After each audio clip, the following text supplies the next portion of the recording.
ya al'umma maza da mata. Ina so in gabatar muku tare da baku shawara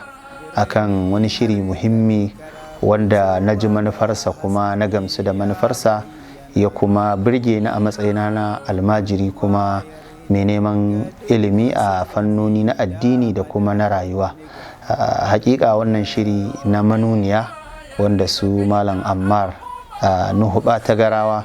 da abokanan aikinsa suke gabatarwa shiri ne mai matukar mahimmanci wanda ya ɗauki gabarar zaƙulo muku asali da kuma yadda ilmai suka taso da kuma abin da ya kamata mutum ya sani a wannan ilman domin ya zama mabuɗi gare shi da kuma wata alewa da za ta ɗanɗana masa sha'awar wa'annan ilman.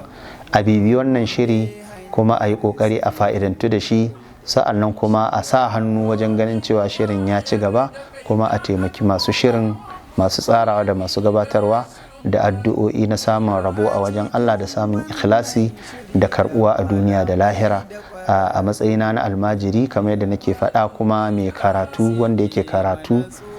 karatu a wurin malamai har yanzu kuma yake ɗan karantar da wasu abubuwan da Allah ya sare masa,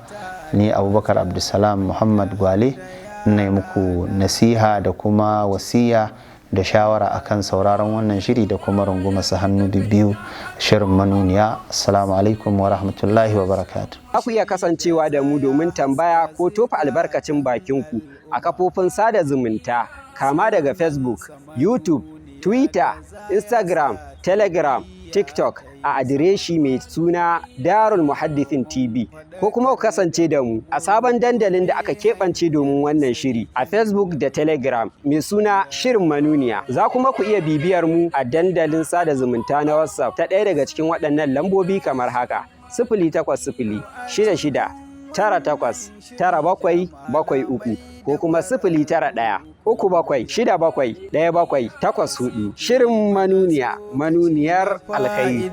ga musulmin duniya.